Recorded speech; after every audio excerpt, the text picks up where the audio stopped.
Hi everyone, my name is Jhoser Salazar. I'm the clarinet player in Aura, the contemporary ensemble at the University of Houston.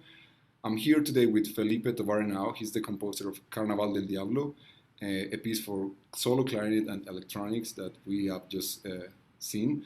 And yeah, how are you, Felipe? I'm pretty good. How are you?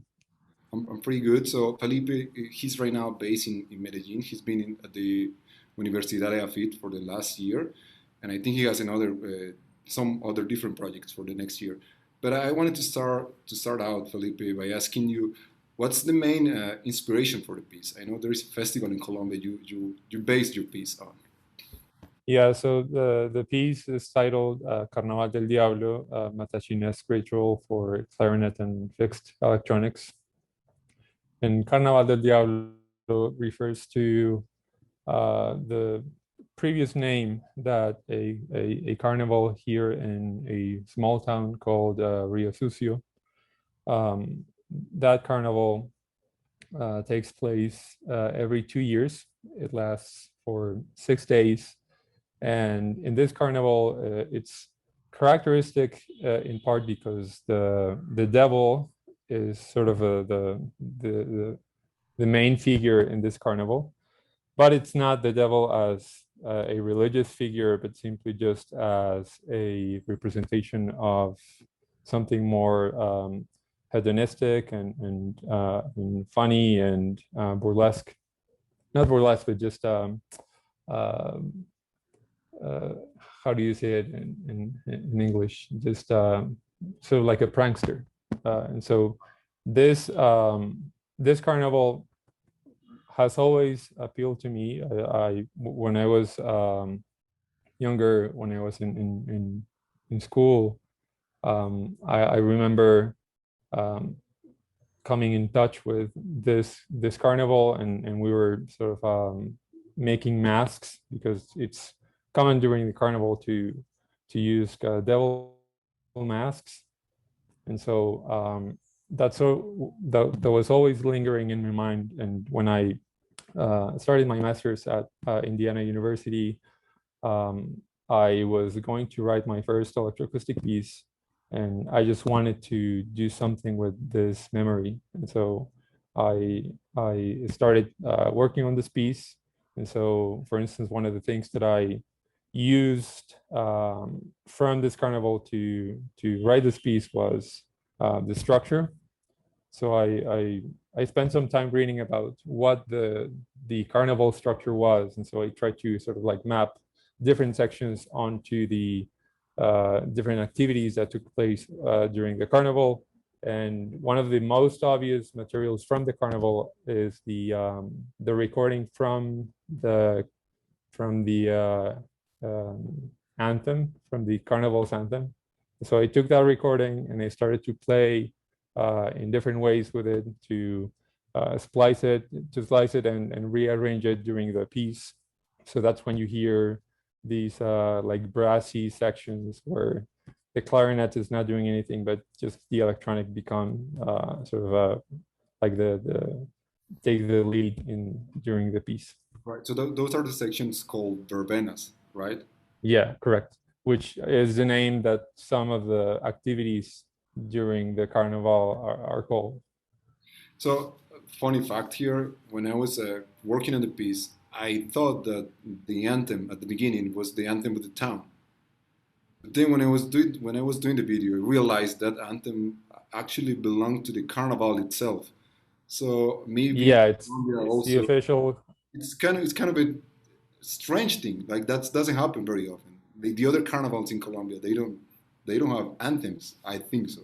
Yeah, well, yeah, I'm not really an expert on on Colombian carnivals, but yeah, I also found it unusual that you would have a carnival with its own specific anthem and with its own official recording, because I had to ask permission to the carnival so that I could use it in the piece. Otherwise, I would have gotten into some legal issues, which I didn't want it to. So I want to ask you, Felipe, because I mean, for me, it was a little bit of a challenge to do the dancing sections. So how did you come up with that? Like, I know the verbenas part, we're not supposed to have clarinets because we're mostly based on the anthem part, and you playing with that. But how did you realize that you wanted the clarinet player to be dancing at the same time? Well, yeah, so that actually was more of an afterthought that I already had the piece ready, and I knew that I wanted to have sections where the electronics were alone. In other words, to have the clarinet doing nothing, just have the electronics alone. So I was a little concerned with the visual aesthetics listening to electronics while having someone on stage doing nothing. And so I wanted to provide an option because, as you know, the dancing is optional, but it's encouraged. And so I wanted to give the option to the performer to dance to the electronics, or if not, the other option is to freeze abruptly every time those sections start, so that there's some sort of visual correlate between the electronics taking the lead and the clarinet player just stopping to play. Right. And so that's where it came from, but it wasn't something that came in the beginning of the writing process. It was more of a, what do I do with these moments where the clarinet is not doing anything? Right. One more question about the Carnival, Felipe. So, as you know, Colombia is a very Catholic country. Yeah. So, have you been in the Carnival?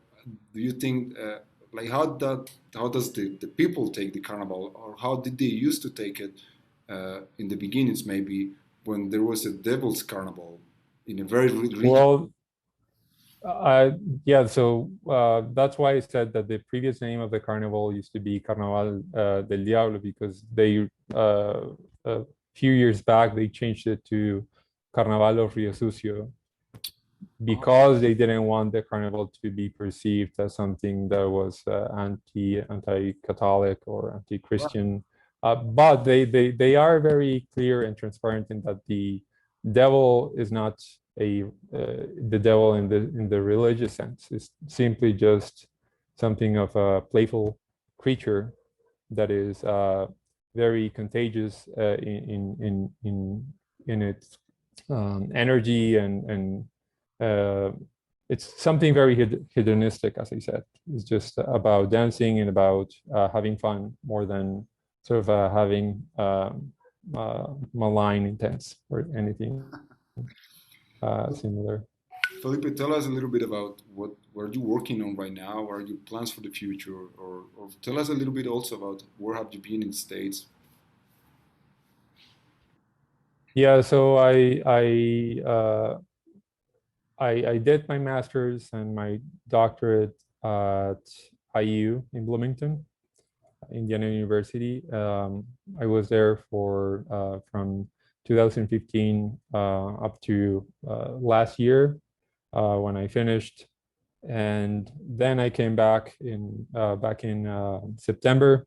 I taught at Feed University, where you are right now, for just a year. I was teaching composition and a few music theory courses.